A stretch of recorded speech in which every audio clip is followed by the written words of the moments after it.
Bonjour à tous. Allez, suite de nos cours en vidéo sur Athènes au 5e siècle, Athènes et la démocratie.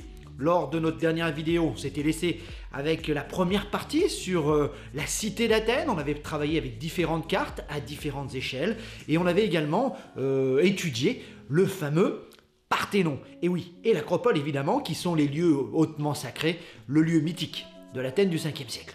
Nous allons maintenant dans une deuxième partie.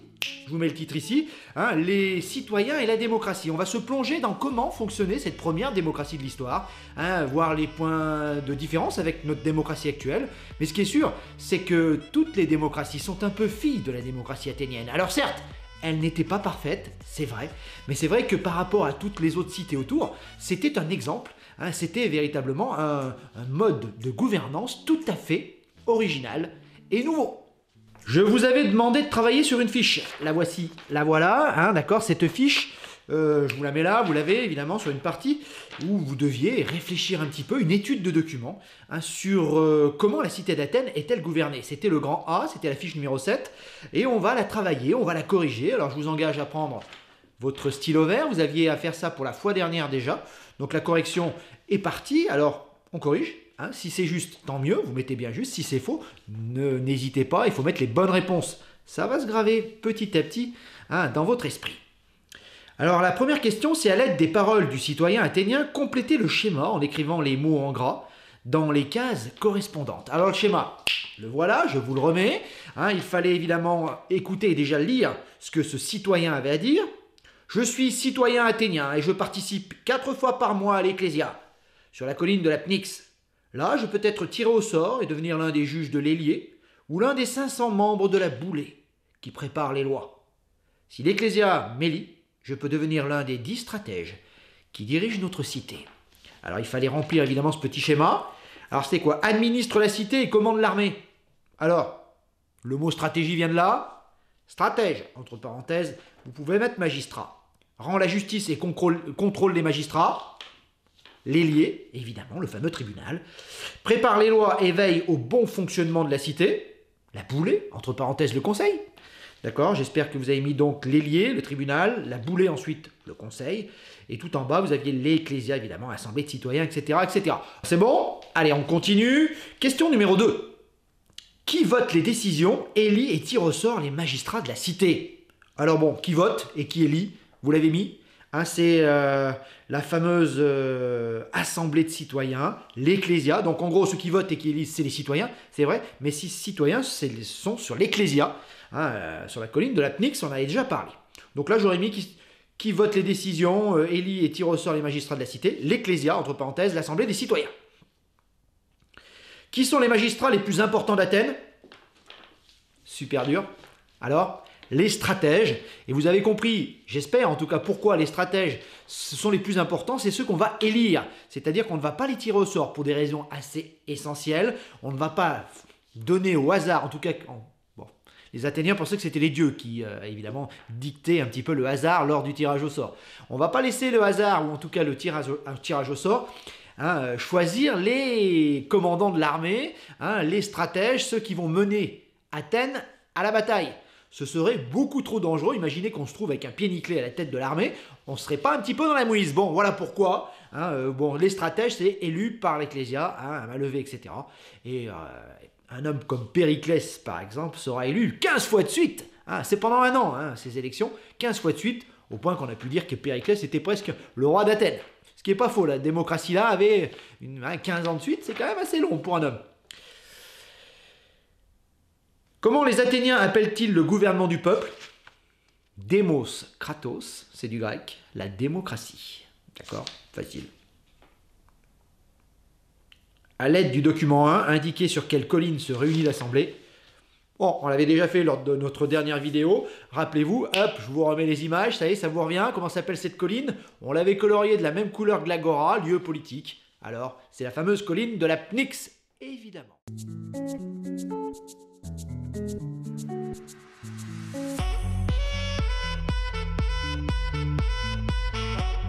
Les éléments essentiels sont les stratèges au sommet de l'État, évidemment, qui contrôlent l'armée et la politique extérieure, essentiellement. Les magistrats sont là, et importants également. Et puis, vous avez ces deux organes qui sont sur l'Agora. La Boulée, le Conseil des 500, un conseil important, et les liés, 6000 juges qui vont participer au tribunal, etc., et contrôler les magistrats. Important. Et puis en bas, tout en bas, l'Ecclésia, évidemment, la fameuse assemblée de citoyens. Grand B, comment un débat à l'Ecclésia se déroule-t-il? Alors, on va s'immerger sur l'APNIX lors d'un débat à l'Ecclésia. On va utiliser un débat à l'Ecclésia sur la guerre du Péloponnèse, vous avez vu, et on va essayer de rentrer un petit peu en détail comment fonctionnait cette démocratie, et surtout comment à l'Ecclésia, comment ça se passait. C'est vrai que c'est assez important de s'interroger là-dessus, c'est pour ça que je vous ai donné ce texte avec ces questions. Donc le texte, c'est un débat à l'Ecclésia, on est en 417 avant Jésus-Christ, pendant la guerre du Péloponnèse, entre Athènes et Sparte, d'accord. Un débat a lieu à l'Ecclésia, il oppose les stratèges Nicias et Alcibiade. La Sicile s'est révoltée et basculée du côté de Sparte, et on s'interroge, savoir si on va aller leur taper dessus ou pas. Bon, sachez, pour la petite histoire, je reviens un petit peu sur ce qu'était la guerre du Péloponnèse. Je vous rappelle que pendant longtemps, Athènes jouissait d'une gloire éternelle. C'est elle qui avait battu les Perses, à Marathon d'abord, à Salamine ensuite. Ce sont les fameuses guerres médiques. Et c'est vrai qu'Athènes a un prestige incomparable suite à ses victoires, d'accord. Et elle s'est fait construire une flotte de 200 trières, c'est des bateaux de guerre, voilà, avec des éperons à l'avant. Et grâce à cette flotte, elle va dominer les Méditerranées et elle a une puissance incomparable. Elle propose d'ailleurs à ses alliés, aux autres villes qui ont peur du retour des Perses, de les défendre avec ses trières, moyennant finance. C'est le trésor de la Ligue de Délos. La Ligue de Délos, c'est tous ceux qui se regroupent autour d'Athènes pour être défendus des Perses. Et ils payent chaque année un lourd tribut qu'on va d'abord entreposer sur l'île de Délos et ensuite à l'arrière du temple d'Athéna sur l'Acropole. D'accord. Et pour la petite histoire, Périclès se servira de ce trésor, puisque les Perses ne reviendront jamais, pour reconstruire Athènes, le Parthénon notamment, et en faire l'une des plus belles villes de cette époque. Bon, histoire quand tu nous tiens. Bon, voilà pour ce que c'est que la guerre du Péloponnèse. D'accord, c'est les cités qui en ont marre d'être dominées par Athènes, qui en ont marre de payer le tribut. D'accord. Les Perses ne reviennent plus, pourquoi continuer à payer? Et elles vont se tourner vers la grande rivale d'Athènes, forcément. Celle qui peut s'opposer à elle, la seule d'ailleurs, c'est Sparte. Et donc il y a deux camps qui commencent à se mettre en place, Athènes et ses alliés qui sont restés fidèles à elle, et qui ont surtout peur d'être ravagés, etc. Et de l'autre, Sparte, et les cités qui sont avec elle et qui viennent se rajouter pour se plaindre d'Athènes. Pendant plus de 30 ans, cette guerre va faire rage, opposant Athènes à Sparte. À la fin, c'est Sparte qui l'emportera. Athènes va petit à petit rentrer dans le rang. D'accord. Les Macédoniens ne sont plus très loin. Ils descendent du nord, avec Philippe II et Alexandre à leur tête. Mais ça, c'est une autre histoire. Voilà pour la guerre du Péloponnèse. Sparte contre Athènes. La domination d'Athènes va être réduite en cendres. Bon, alors ce texte, on est au début, on est pendant la guerre, d'accord. D'après le texte, en quelle année a lieu le débat avec l'Ecclésia? J'espère que tout le monde a mis, on est en 417 avant Jésus-Christ, bien précisé. D'accord, donc en pleine guerre du Péloponnèse. Dans le texte souligné en rouge, l'argument principal de Nicias contre l'expédition. Alors, Nicias, c'est celui qui ne veut pas y aller. D'accord, lui, il monte à la tribune et son temps de parole, il va dire ces mots-là. Il monte à la tribune. Cette assemblée est réunie pour régler les préparatifs de notre expédition en Sicile. Expédition contre Syracuse qui a attaqué Ségeste. Et Syracuse en plus fournit du blé à Sparte. Ça, Athènes n'aime pas. D'accord. Cette expédition augmentera le nombre de nos ennemis alors que nous sortons d'une maladie, la peste, et d'une guerre cruelle, que nous avons à peine refait nos finances et réparé nos pertes en vie humaine. Aussi, j'engage à voter contre ce projet. Voilà les arguments de Nicias. Alors, il fallait dire, souligner en rouge, c'est quoi son argument principal? Ça augmentera le nombre de nos ennemis, donc augmenter le nombre de nos ennemis. Nous sortons d'une maladie, d'une guerre cruelle. Et puis la réponse, c'est que nous n'avons pas refait nos finances et réparé nos vies humaines. C'est-à-dire que, ils sont encore très affaiblis. Est-ce que c'est bon d'aller attaquer et déclencher une guerre pour avoir plus d'ennemis à ce moment-là? Souligner en vert l'argument principal d'Alcibiade pour l'expédition. L'argument principal d'Alcibiade, c'est quoi? Alors, lui aussi monte à la tribune, le même temps de parole. Cette puissance est loin d'avoir autant d'hoplites qu'on le prétend. Faisons cette expédition pour abattre l'orgueil de Sparte. Voilà, elle est là, j'espère que vous avez su. Abattre l'orgueil de Sparte. Alors vous allez me dire, mais pourtant ils attaquent pas Sparte, ils attaquent Syracuse. Mais oui, mais le blé vient de là-bas, on va couper l'approvisionnement en blé de Sparte et puis on attaque l'un de ses alliés. Donc on s'attaque à Sparte indirectement. Alors évidemment, ça fait la part belle Alors même si elle a le même temps de parole, ça fait la part belle aux beaux orateurs, à ceux qui savent parler, hein, évidemment. On n'est pas tous égaux dedans. Il y a des écoles à Athènes qui vont commencer à se mettre en place, les sophistes on les appelle, qui vont apprendre aux jeunes gens à savoir parler et à savoir orienter et voire à tromper les foules. Eh oui. Et on voit très bien que, je pense que c'est dit, Alcibiade qui mettait le plus d'ardeur à conseiller l'expédition, le mec il est plein d'ardeur, il est peut-être meilleur orateur que Nicias, et puis en plus, que Nicias, et en plus, il parle, allez, au côté nationaliste, il parle au cœur des Athéniens, ils haïssent Sparte, et avec son discours, ils sont partis pour l'aventure. Et ça va mener tout droit Athènes, malheureusement, à sa perte. Bon, pas tout de suite, évidemment, mais au bout de 30 ans de guerre, elle sera complètement épuisée, ravagée, et les Athéniens devront poser les armes devant Sparte. Bon, on va maintenant attaquer lieux et acteurs de la démocratie athénienne sur votre manuel Belin, évidemment. On est sur la page 66. On va juste faire cette page-là. L'autre de l'autre côté, on l'a déjà fait, on l'a déjà étudié. Donc, avec les lieux de la démocratie, comment ça se passe et où surtout ça se passe sur l'agora et où on trouve un peu l'ecclésia, la boulée, etc., etc. Donc j'espère que vous avez ça. Alors normalement vous l'avez déjà fait. Si ce n'est pas déjà fait, vous me mettez sur pause et vous le faites. D'accord ? Bon, alors la question c'était sur le document 1. Vous avez ça, vous avez carrément une reconstitution évidemment des lieux de la démocratie, d'accord, à Athènes. Quels acteurs de la démocratie athénienne sont tirés au sort ? Alors j'espère que vous l'avez mis. Ceux qui sont tirés au sort, c'est ceux qui participent à la boulée, on les appelle les boulettes. Bon, c'est drôle comme nom, mais c'est comme ça. Ils sont 500. Et puis les autres, c'est les 6000, d'accord, magistrats ou en tout cas juges du tribunal de l'Héliée. Voilà les Athéniens, les citoyens qui sont tirés au sort. Donc 6000 plus 500, ça fait 6500 quand même pour un an. Et c'est vrai que ça tourne et c'est ça la démocratie athénienne, c'est que tout le monde finalement, grâce au tirage au sort, peut espérer participer à ça. Bon, vous allez me dire, oui, il faut avoir du temps, il faut évidemment avoir de l'argent. Alors au début, c'est surtout les riches qui y vont, il y a beaucoup d'absentéisme. Et petit à petit, et on doit bien ça quand même à Thémistocle et à d'autres, c'est qu'ils vont mettre en place un système de rémunération, de compensation financière pour ceux qui viennent à l'Ecclésia pour participer au débat, etc., etc. Ce qui fait que les plus pauvres, en tout cas les classes moyennes en tout cas, viendront plus nombreuses sur la colline pour participer. Et ça, c'est indispensable et vous en doutez. Sinon, que les riches qui peuvent venir, ils ont des esclaves qui travaillent pour eux, c'est plus facile. Donc, je répète, donc, quels acteurs de la démocratie athénienne sont tirés au sort ? J'espère que vous m'avez mis ceux qui participent à la boulée et ceux qui participent à l'Héliée. 500 d'un côté pour le conseil, 6000 de l'autre pour le tribunal. Lesquels sont élus ? Par qui ? Là, vous avez évidemment trouvé également sur le schéma qu'on avait vu, ce sont les stratèges qui sont élus. Par qui ? Par l'Assemblée des citoyens. Et ça, j'espère que vous l'avez. Vous avez vu, ils ne sont pas sans contrôle quand même.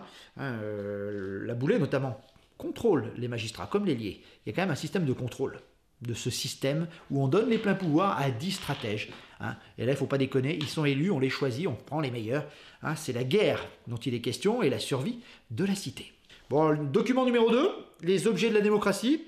Jetons de vote des juges du tribunal. Quand et où ces objets sont-ils utilisés ? Lors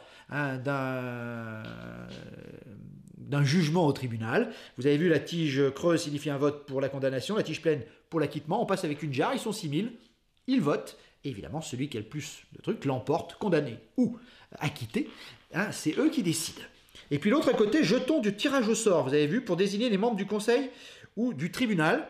Et là c'est pareil, le tirage au sort, on met son nom dessus, on passe dans l'assemblée, on va tirer au sort, et si votre nom sort, parmi les 600 ou les 500 de la boulée par exemple, vous êtes pris et vous allez pendant un an faire le conseil ou le tribunal. Ces petits jetons sont là, ils sont c'est assez étonnant de voir qu'on a trouvé ça, évidemment, au fond des puits ou en grattant un petit peu la terre à Athènes. Et sachez, pour la petite histoire, qu'il y a un dernier truc qu'on peut juger, c'est l'ostracisme. Voilà, une ostraca, c'est-à-dire que on peut également, à l'Ecclésia, voter contre un citoyen trop puissant qui pourrait mettre en danger la démocratie et pendant 10 ans, l'exclure, le chasser de la cité.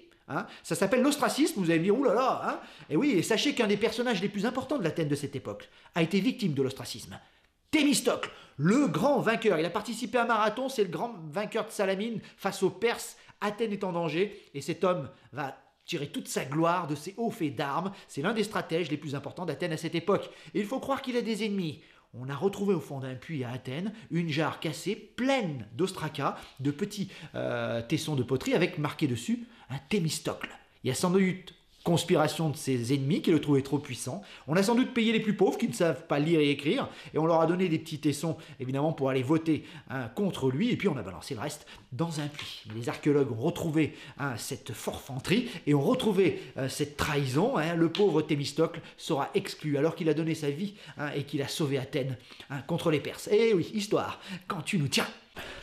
Bon, on continue la correction de nos exercices, on a tourné la page, cette fois on est sur la page 68 et 69, d'accord. Vous aviez une biographie de Périclès, on a un texte de Euripide, les suppliantes, sur une définition de la démocratie, vous avez également un bas-relief de Tassos sur citoyens, femmes et esclaves, on va travailler un peu sur la population athénienne, puisqu'on a beaucoup parlé de la démocratie, mais qui participe, qui n'y participe pas. En dessous, vous avez un petit camembert également, une répartition de la population athénienne. On va essayer d'étudier maintenant la démocratie et puis ceux qui font la démocratie et ceux qui en sont exclus. Le peuple d'Athènes, tous ne sont pas citoyens, vous allez voir, et qu'il y a quand même de grosses inégalités. C'est pas la démocratie que nous connaissons aujourd'hui, hein. Eh oui. Alors on est parti. Donc d'abord la biographie de Périclès, d'accord. Hop, montre que Périclès est un homme politique important à Athènes. J'espère que vous avez vu, le mec élu 15 fois de suite stratège. Il est l'un des principaux dirigeants de la démocratie athénienne au 5e siècle. Il fait verser une petite somme d'argent aux citoyens pauvres pour les encourager à participer à la vie publique de la cité. Il contribue à accroître la puissance et le prestige d'Athènes. Il est également à l'initiative de l'embellissement de l'acropole. Bon, qu'est-ce qui montre qu'il est un homme politique important à Athènes? Il est élu quand même. Il va être choisi par les citoyens 15 fois de suite pendant 15 ans. Autant dire que cet homme est très respecté, il a de solides appuis aussi, je vous le dis. Il ne sait pas, vous avez vu, pour avoir le vote des plus pauvres, il va leur donner une petite somme d'argent pour venir participer sur la colline de l'Apnix aux assemblées de l'Ecclésia. Et ça a dû plaire, vous vous en doutez, ils ont dû beaucoup voter pour lui. Et puis c'est vrai que également c'est quelqu'un qui va embellir Athènes comme jamais et se servir du trésor de la Ligue de Délos, je vous en ai parlé tout à l'heure, pour reconstruire le Parthénon qui avait été complètement rasé par les Perses en 480. Bon, j'ai changé le texte de la page 68 pour vous donner celui-ci. Il est un peu plus précis et un peu plus beau, je trouve. On va essayer de faire une belle étude de document. Vous avez une dizaine, 15 minutes pour répondre aux questions que je vous donne sur ce texte. Allez, c'est parti.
C'est bon, vous avez fait votre travail, j'espère que vous l'avez fait sérieusement. On corrige les questions. Alors la première, c'était présenter le document. J'espère que vous l'avez fait. C'est un texte, évidemment, un extrait des Suppliantes. L'auteur, Euripide. Et vous n'aviez pas la datation, puisque vous avez vu que c'est une reprise par des historiens. Il fallait aller voir dans le livre. Et oui, le document 2 de la page 68, vous avez vers 420 avant Jésus-Christ.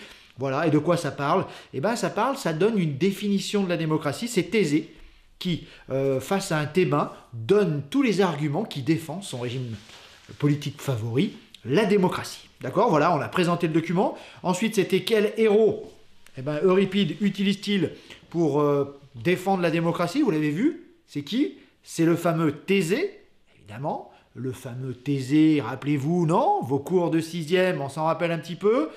Il est parti pour combattre le Minotaure en Crète. Il a promis à son père Égée de mettre des voiles blanches s'il revient vainqueur.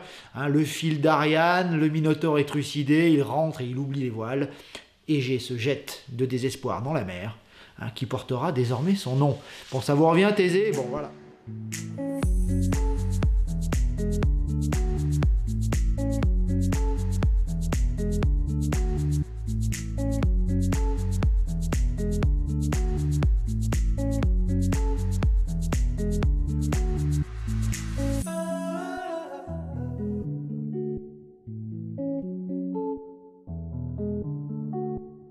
c'est lui. Alors pourquoi l'utilise-t-il lui? Bah, vous l'avez peut-être vu, parce que c'est marqué un petit peu plus haut, c'est le fondateur, l'un des fondateurs en tout cas du régime politique à Athènes, d'après la légende, évidemment. Donc quelle définition donne-t-il de la démocratie? Là aussi c'est assez facile, c'est toute la première partie, hein, je lis. La démocratie c'est Athènes n'est pas commandée par un seul, elle est libre.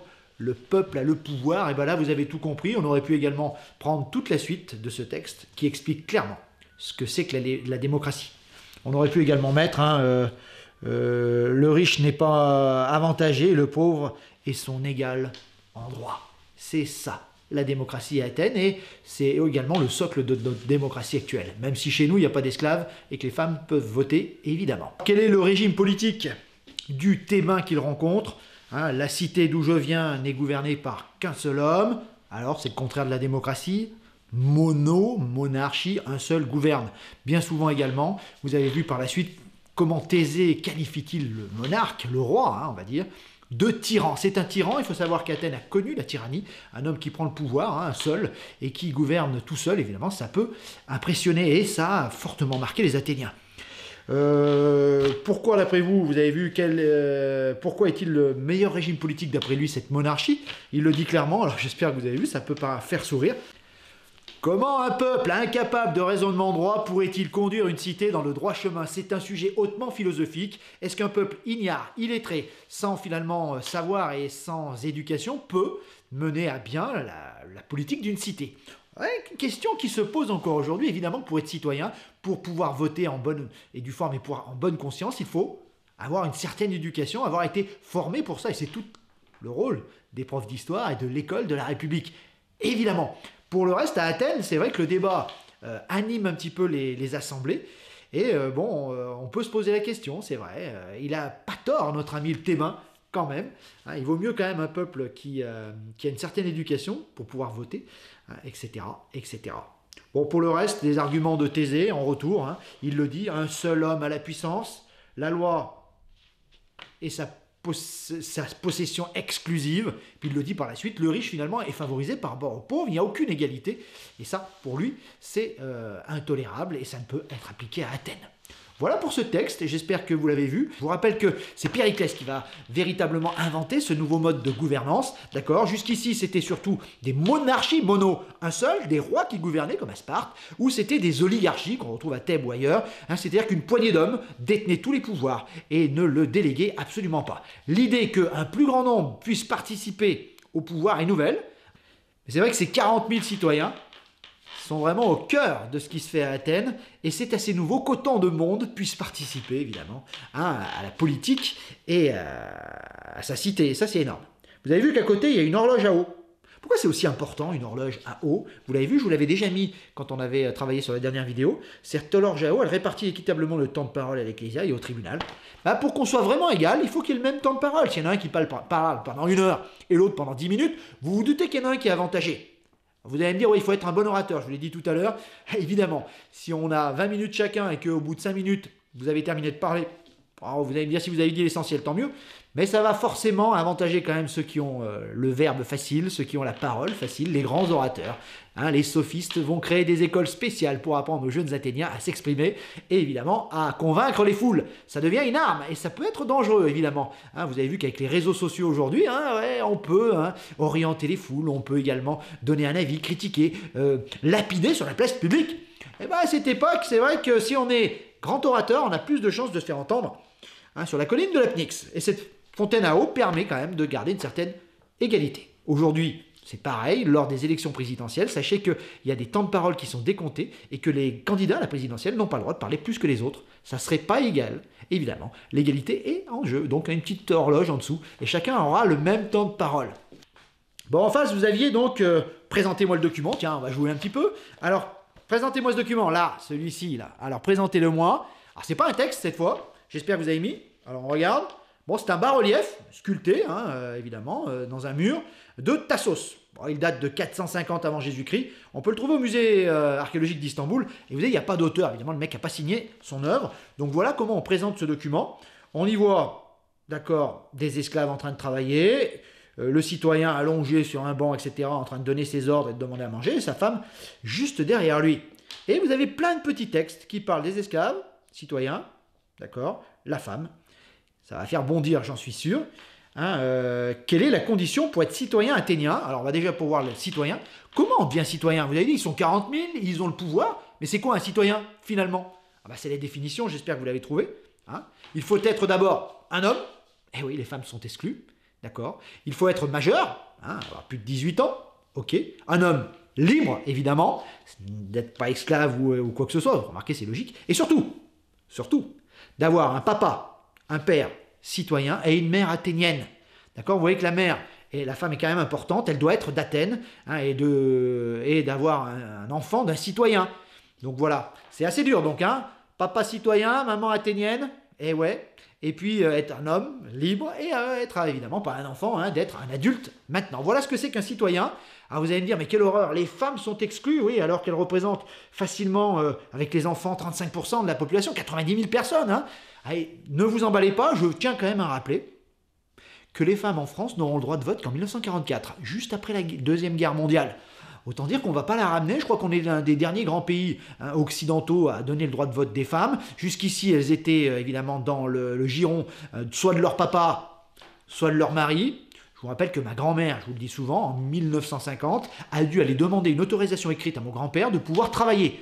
Pas de compte, évidemment, bancaire pour avoir son argent dessus. Elle le mettait sur le compte de mon grand-père. C'est lui qui avait évidemment la gestion de l'argent. Donc vous voyez que jusqu'aux années 50, les femmes sont au même niveau que celle d'Athènes, quasiment. Donc on ne va pas critiquer, on ne va pas tirer à boulet rouge sur la pseudo-misogynie des citoyens athéniens. Bon, la femme, en effet, on va le lire un petit peu, c'est le texte à côté. Les dieux ont adapté la nature de la femme aux travaux et aux soins de l'intérieur. Toi qui es une femme, tu devras rester au logis. Tu élèveras les enfants. D'après Xénophon, économique, et ça date du 4e siècle avant Jésus-Christ. J'entends les filles de la classe en train, évidemment, de s'offusquer de ça. Mais oui, c'était ça. Les Romains feront exactement pareil. Le domaine de la femme, c'est la maison. Alors celles qui sont plus riches ont la chance d'avoir des esclaves qui travaillent pour elles, évidemment. Comment ne pas évoquer le nom d'une femme? Aspasie, c'est la deuxième femme de Périclès. Il a chassé sa première par amour pour elle. Comment ne pas parler d'elle dans une Athènes de 450 avant Jésus-Christ, une Athènes cosmopolite, brillante et festive, où Périclès était plutôt tel un moine ascète. Il se retirait, il sortait très peu et n'allait très peu dans les festins et les banquets qui étaient organisés. C'est vrai, et là, d'un coup, Cupidon a tiré ses flèches et Périclès a été touché en plein cœur. Pour cette femme, un regard aura suffi. Les historiens disent qu'il aurait dû... Cette femme était décevante au premier regard, mais singulière, et elle fascinait les hommes. Alors c'est pas sa beauté qui les fascinait, c'est son intelligence, sa rhétorique, sa façon de parler, de s'exprimer. Elle était d'une intelligence rare et d'un sens politique aigu, au point qu'on a pu dire que derrière la politique fantastique de Périclès, se cachait une femme, derrière tout grand homme se cache une femme, dit le proverbe. Il fallait que je la fasse, celle-là. Et bien derrière Périclès, c'était Aspasie. Et autant dire qu'elle a sans doute beaucoup influencé sur le homme politique athénien. À un point d'ailleurs, l'exemple c'est qu'elle est de Milée, Aspasie de Milée, c'est son vrai nom. D'accord. Et Athènes a été en guerre contre Milée. Au lieu que sa cité se fasse détruite, elle a réussi à convaincre Périclès, qui a convaincu lui-même l'Assemblée et l'Ecclésia de ne pas attaquer Milée et plutôt d'attaquer Samos, sa voisine. Comme quoi, vous voyez, son influence était considérable. On avait coutume de dire qu'à Athènes, pour être une femme célèbre, connue et reconnue, il fallait être soit une courtisane, une femme de mauvaise vie, soit une reine. Et Aspasie sera les deux. Sachez, pour la petite histoire et pour terminer avec Aspasie, que Socrate lui-même, le grand philosophe, rappelez-vous, je ne sais qu'une chose, c'est que je ne sais rien. D'accord? Socrate lui-même fréquentait ces salons. Périclès, Socrate, les plus grands hommes de l'époque, venaient écouter la rhétorique, la façon de parler d'Aspasie. Comme quoi, vous voyez, toutes les femmes n'étaient pas en retrait. Il existait des femmes incomparables à cette époque. Mais pendant très longtemps, c'est vrai, les femmes sont dans l'ombre des hommes et elles ne partagent pas ni la politique, ni ce qui se passe dans la rue. Tout est une affaire d'hommes, aussi bien aux Jeux Olympiques que sur l'Apnix, à l'Ecclésia ou ailleurs, et même au théâtre. Eh oui, C'est vrai qu'il y a, il y a quand même des progrès à faire. Hein, à Rome, les femmes sont obligées de sortir, mariées en tout cas, avec un voile pour ne pas qu'on les voie. Eh oui, ce que font les musulmanes aujourd'hui. Comme quoi, on n'a rien inventé. Ok, donc voilà pour la cite des femmes, d'accord? Alors, quels rôles sont attribués aux femmes et aux esclaves? J'espère que vous avez vu. Les femmes, c'est pour la maison. Hein, elles doivent s'occuper du logis et des enfants. D'accord? Hein, et quant aux esclaves, le texte de Aristote, grand philosophe Aristote, celui qui, au IVe siècle, je vous le rappelle, par la suite, va être l'un des plus grands philosophes de l'histoire. Et oui, tout simplement, sacré Aristote, hein, qui sera également le précepteur d'Alexandre le Grand. L'esclave est un instrument vivant, soumis à l'autorité d'un maître. L'emploi de sa force physique pour les besognes indispensables est le meilleur parti à en tirer, comme avec les animaux. Alors, vous avez vu qu'il y a deux mots qui doivent vous choquer. Comment sont considérés les esclaves? Alors, vous l'avez lu, relisez-le. Alors, comment sont considérés les esclaves? Les deux mots qui vous choquent. Le premier, un instrument vivant, un outil, quoi, quasiment. Et le dernier mot, hein, comme avec les animaux.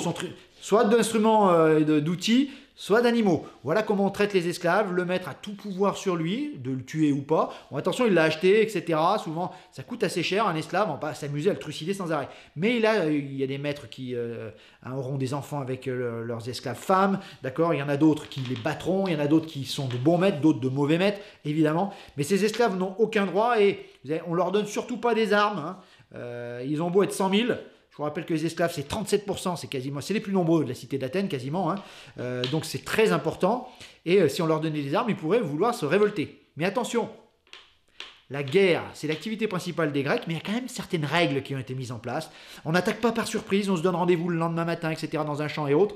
Hein, les règles de la guerre sont importantes. Et surtout, on n'essaye pas de révolter les esclaves de la cité contre qui on est en guerre. C'est des règles indispensables et des règles qu'on ne doit pas trahir. Hein, sous peine que les dieux, évidemment, se fâchent, notamment le dieu Arès, le dieu de la guerre. Bon, voilà, ceci est dit. Mais bon, quoi qu'il en soit, on n'a quand même pas super confiance. Et c'est vrai que quand la cité est attaquée, on ne va pas commencer à armer des esclaves, d'imaginer qu'ils basculent dans le camp de l'ennemi. Ça pourrait toujours se faire. Je vous rappelle que Spartacus, à Rome, le fameux gladiateur, hein, esclave, lui aussi, hein, a pris les armes, et ils ont des armes, les gladiateurs, ils se battent. Hein, et que Rome a eu chaud aux fesses à ce moment-là, hein, pendant des mois.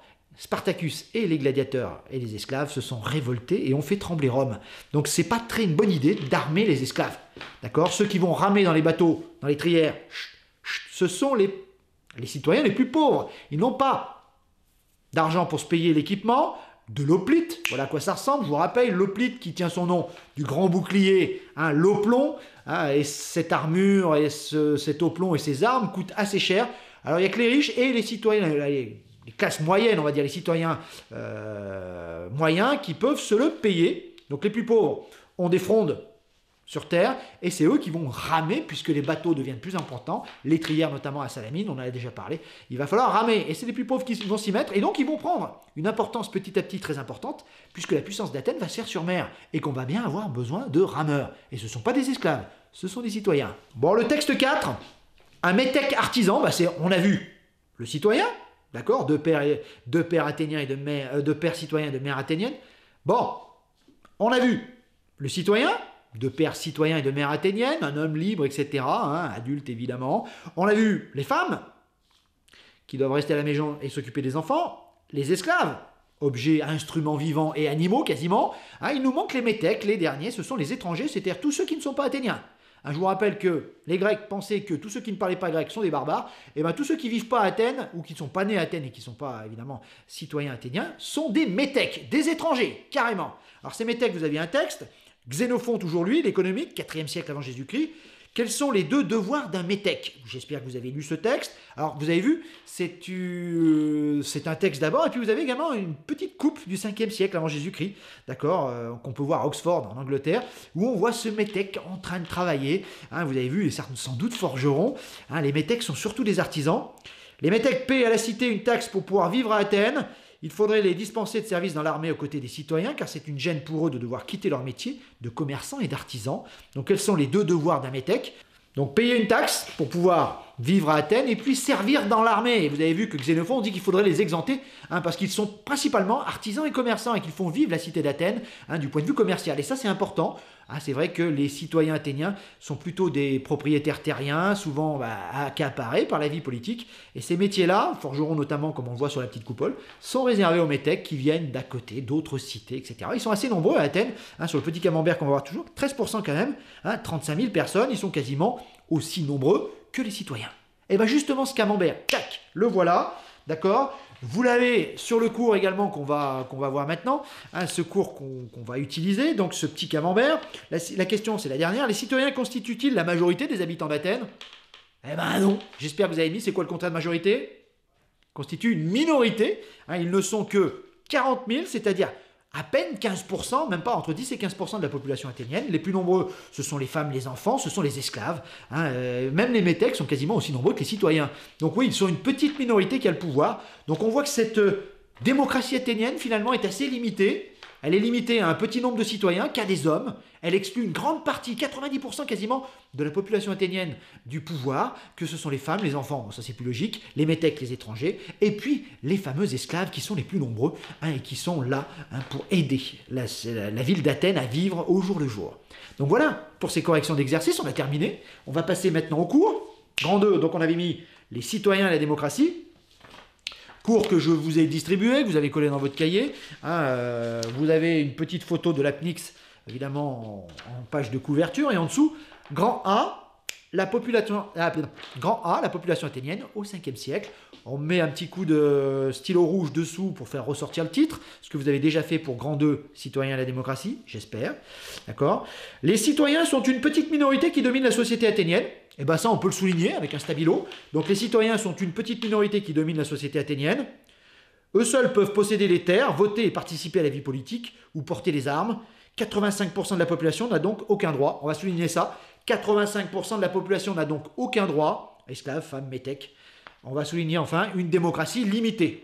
Mais je vous l'ai dit, pour l'époque, c'est quand même beau. J'ai vu que les Américains ne veulent peut-être plus étudier la civilisation grecque. Il y avait des esclaves, ils étaient misogynes, peut-être homosexuels. Et on ne va pas réécrire l'histoire. Et surtout, l'erreur à ne pas faire, c'est d'interpréter l'histoire du 5e siècle avant Jésus-Christ avec notre propre pensée et avec notre propre morale, etc., etc. Bon, c'est la première démocratie de l'histoire. Évidemment qu'elle n'est pas parfaite et ça me paraît fort logique. Grand B, le fonctionnement de la démocratie athénienne. Et là, je vous ai mis un petit schéma qui ressemble un peu à celui-là. C'est pas tout à fait le même, mais c'est pas grave. Avec les principaux, évidemment, les principaux organes de cette démocratie, comment elle fonctionne. Tout en bas, vous avez environ 40 000 citoyens qui se réunissent à l'Ecclésia sur l'apnix. Alors, vous allez mettre un petit peu de couleur peut-être sur Ecclésia, d'accord ? Voilà. Et puis les 3 organes majeurs pour commander et diriger cette cité. D'un côté, vous avez l'ailier, le tribunal des citoyens, d'accord, que vous soulignez d'une couleur. De l'autre côté, la boulée, le conseil des 500 boulottes. Allez, vous mettez un petit coup de couleur également. Et enfin, les magistrats dirigés la cité avec les 10 stratèges au sommet. Et là aussi, on change de couleur. Donc vous avez, d'accord, l'ecclésia, l'assemblée, l'ailier et la boulée qui sont un peu les bras de cette démocratie. Et puis la tête, c'est véritablement les stratèges et les magistrats.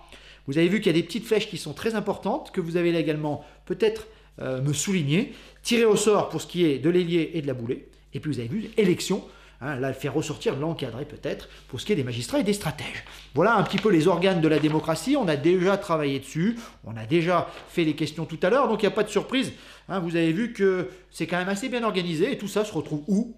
Évidemment, sur les 2 lieux politiques qu'on a vus en début de cours sur l'autre vidéo, que sont l'agora, c'est ici qu'il y a la boulée, les liés, etc. Voilà à quoi ça ressemble. Allez, on remet un petit peu ces images de synthèse qui nous rappellent un petit peu l'agora d'autrefois, le cœur vivant et le cœur politique, véritablement, de l'Athènes du 5e siècle. C'est ici que tout se passe, pas complètement évidemment, puisque le 2e lieu, on en a parlé, c'est l'apnix. C'est là que les citoyens vont se réunir. Vous allez me dire, les 40 000 citoyens, bon, attention, tout le monde ne monte pas sur l'apnix, tout le monde n'a pas le temps d'aller forcément.